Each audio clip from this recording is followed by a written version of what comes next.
Siit edasi paistab küll, et tee ääres jääb maju hõredamaks, aina rohkem tuleb igasugu istandusi ja põlde ja nüüd peab hoolega silmad lahti hoidma, et tabada ära mõni õlipalmi istandus.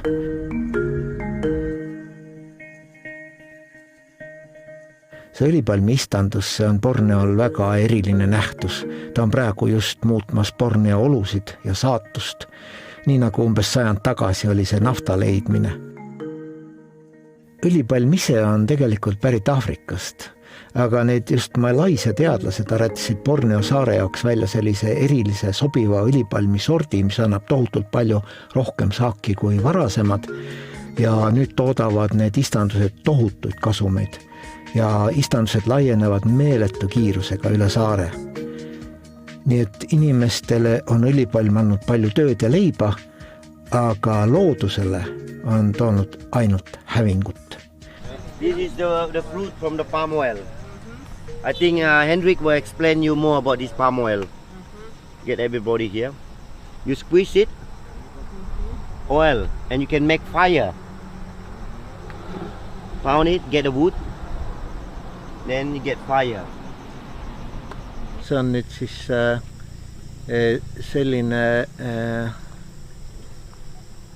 rahapuu ja nad annavad juba 3-aastaselt saaki ja saagiks on siis need samad viljad, ühe puu peal on 1000 vilja ja kui sa selle purustad, siis seal sees tuleb õli, niisugune vedelõli, millel ei ole mitte mingit maitset ja sellepärast on ta siis väga hea, et teda saab igal pool kasutada, teda pannakse küll maiustuste, küll kosmeetika ja kõiksugu muude toodete sisse.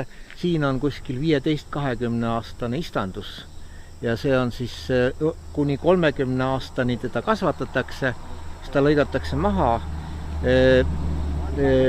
lehed töödeldakse siloks, loomatoiduks, palju ühesõnaga kaloreid,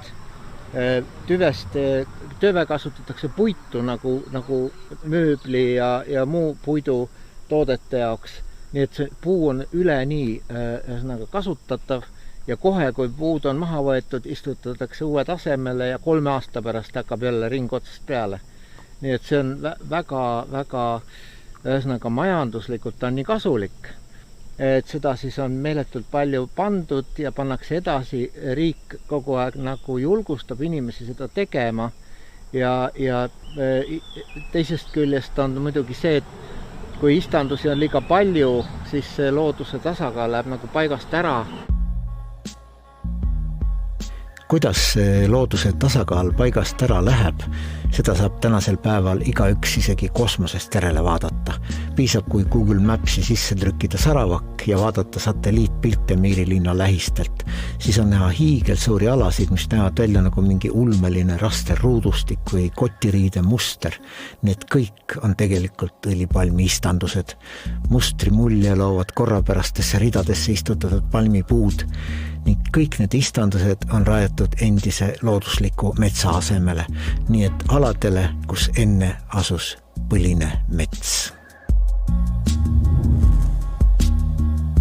Häda on ju selles, et kui kaob looduslik mets, siis pühitakse sellega koos minema ka kogu looduslik elustik.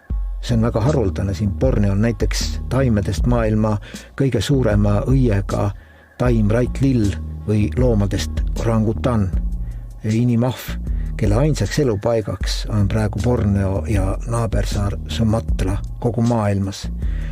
Ja laiemalt mõeldes on tüüpiline terav konflikt tänapäeva maailmas, kui ühel kaalukausil on inimeste elujärje parandamine ja teisel looduse harulduste väljasuremine.